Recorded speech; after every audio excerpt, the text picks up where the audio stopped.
ยุคนี้ต้องสวดพระคาถาบูชาท่านกูรูรินโปเชคูรุปฐมสมภพหรือกูรูรินโปเชพระพุทธผู้เกิดจากดอกบัวชาวพุทธทิเบตนับถือว่าพระองค์เป็นพระพุทธเจ้าองค์ที่สองพระองค์ทรงเป็นวัชระนิรมานกายของพระอมิตาภพุทธเจ้าพระองค์เป็นผู้นำพุทธศาสนาเข้าสู่ทิเบตและดินแดนในแถบหิมาลัยในพระสูตรวัชรยานได้บันทึกไว้ว่าพระพุทธสากยมุนีพุทธเจ้าได้สั่งพระอานนท์เถระเจ้าไว้ว่าหลังพระองค์ปรินิพพาน8 ปีให้พระอานนท์รับบุรุษผู้หนึ่งจากแคว้นอุทยานเป็นศิษย์ให้ถ่ายทอดธรรมทั้งสิ้นให้ด้วยว่าท่านผู้นั้นจะเป็นผู้จันลงพุทธศาสนาต่อไปจนถึงยุคสุดท้ายท่านก็คือองคุรุปฐมสมภพหรือกูรูรินโปเชนั่นเองในช่วงเวลา800 ปีในอินเดียบางช่วงท่านก็ปรากฏขึ้นบางช่วงท่านก็หายไปจนกระทั่งท่านเข้าทิเบตจากการเชื้อเชิญของกษัตริย์ท่านบรรลุมรรคผลอย่างสมบูรณ์ทรงความรู้ความสามารถอิทธิปาฏิหาริย์ในพุทธวัชรยานอย่างถ่องแท้หลังจากที่ท่านได้เข้าทิเบตแล้วทำให้ประชาชนในทิเบตและในแถบเทือกเขาหิมาลัยหันมาเป็นชาวพุทธและพุทธวัชรยานจะเป็นพุทธศาสนาที่รุ่งเรืองมั่นคงไปทั่วโลกในพระหัตถ์ขวาทรงถือวัชระมีความหมายในการปลุกเหล่าเวไนสัตว์ให้ตื่นจากการหลับไหลในอวิชชาและสามารถตัดเจาะทะลุทะลวงสู่พุทธภาวะอย่างฉับพลันดุจสายฟ้าฟาดหรือเพชรที่แข็งแกร่งขาซ้ายยกขึ้นหมายถึงความหลุดพ้นจากวัฏฏะขาขวายื่นออกหมายถึงความพร้อมในการช่วยสรรพสัตว์ให้หลุดพ้นทั่วสกลองคุรุได้กล่าวไว้ว่าอาตมามิได้ไปหรือมาผู้ที่มีศรัทธาอาตมาจะสำแดงให้เห็นตรงเบื้องหน้าและถ่ายทอดพระธรรมให้ทุกเดือนวันที่10อาตมาจะมาสอดส่องดูแลเหล่าสาวกทั้งหลายเนื่องจากพระองค์ทรงเป็นหนึ่งเดียวกับพระอมิตาภพุทธเจ้าและพระอวโลกิเตศวรโพธิสัตว์การปฏิบัติบูชาพระองค์จะทำให้ผู้นั้นพัฒนาจิตสู่การหลุดพ้นได้อย่างรวดเร็วพระคาถาบูชาในภาษาสันสกฤตท่องลงท้ายด้วย8เช่น18จบหรือ108จบโอมอาหุมวัชระคุรุปัทมสิทธิหุมคำแปลของมนต์คือรูปร่างตัวตนของกายวาจาและใจของพุทธะโอปัทมะสัมภวะโปรดจงประทานพรทั้งหลายผลของการสวดจะเกิดความปลอดโปร่งลำแสงแห่งพรอันหลากสีจากท่านกูรูรินโปเชนำความอบอุ่นและความปลอดโปร่งเข้าสู่กายและจิตเป็นแสงที่ไม่เพียงสวยงามและบริสุทธิ์แต่เป็นพลังแห่งความสงบอบอุ่นสุขสบายและปลอดโปร่งปล่อยให้ความรู้สึกนี้แผ่ซ่านในตัวทั่วทุกอนูทุกเซลล์ในกายและใจปัดเป่าความกังวลและความทุกโศกทั้งหมดไปเหมือนแสงอาทิตย์ขจัดความมืดรู้สึกว่าร่างกายทั้งหมดเปลี่ยนไปเป็นแสงและพลังแห่งการเยียวยาท่องมนต์ซ้ำหลายๆครั้งจดจ่อกับเสียงจินตนาการว่าการสวดบูชาได้เปิดจิตของสรรพชีวิตทั้งหมดสู่ความเบิกบานอันน่าเลื่อมใสและแสงจากท่านกูรูรินโปเช่แผ่ไปทุกทิศทางขจัดความยุ่งยากความเศร้าความเจ็บปวดทั้งหมดสรรพชีวิตทั้งหมดได้รับอิสระในการสวดมนต์ประสานเสียงอันทรงอำนาจ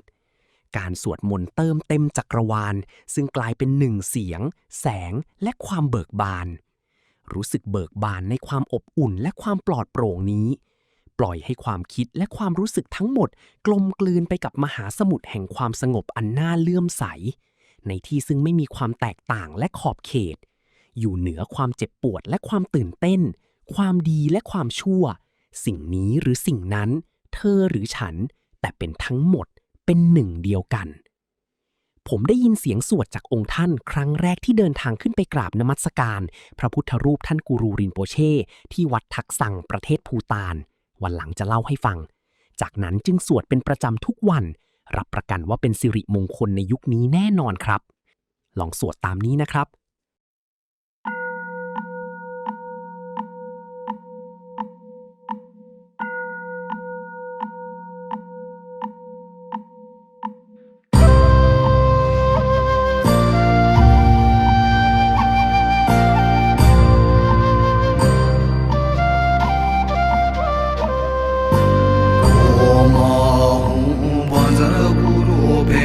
Siddhi Om Om Panzara Guru Pema Siddhi Om Panzara Guru Pema Siddhi Om Om Panzara Guru Pema Siddhi Om Panzara Guru Pema Siddhi Om Om Panzara Guru Pema Siddhi Om Panzara Guru Pema Siddhi Om Om Panzara Guru Pema Siddhi Om Panzara Guru Pema Siddhi Om Om Panzara Guru Pema Siddhi Om Panzara Guru Pema Siddhi Om Om Panzara Guru Pema Siddhi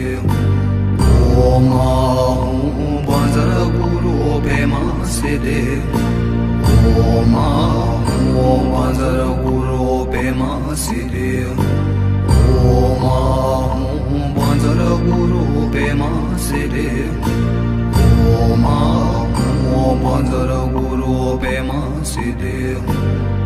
Om Panzara Guru Pema Siddhi Om Om Panzara Guru Pema Siddhi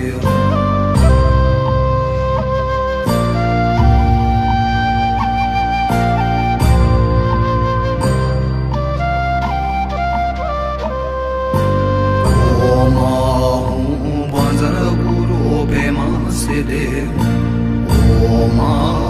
Om Panzara Guru Pema Siddhi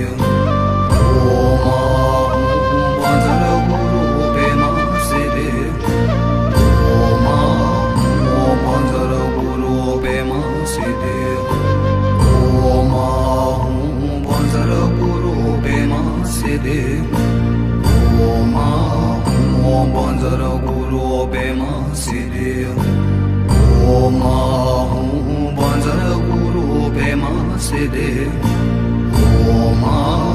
Om Panzara Guru Pema Siddhi Om Panzara Guru Pema Siddhi Om Om Panzara Guru Pema Siddhi Om Panzara Guru Pema Siddhi Om Om Panzara Guru Pema Siddhi Om Panzara Guru Pema Siddhi Om Om Panzara Guru Pema Siddhi Om Panzara Guru Pema Siddhi Om Om Panzara Guru Pema Siddhi Om Panzara Guru Pema Siddhi Om Om Panzara Guru Pema Siddhi Om Panzara Guru Pema Siddhi Om Om Panzara Guru Pema Siddhi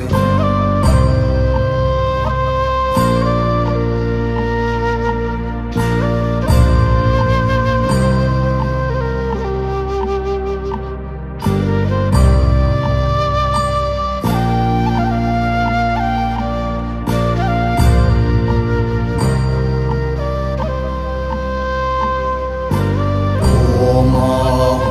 Panzara Guru Pema Siddhi Om Om Panzara Guru Pema Siddhi Om Panzara Guru Pema Siddhi Om Om Panzara Guru Pema Siddhi Om Panzara Guru Pema Siddhi Om Om Panzara Guru Pema Siddhi Om Panzara Guru Pema Siddhi Om Om Panzara Guru Pema Siddhi Om Panzara Guru Pema Siddhi Om Om Panzara Guru Pema Siddhi Om Panzara Guru Pema Siddhi Om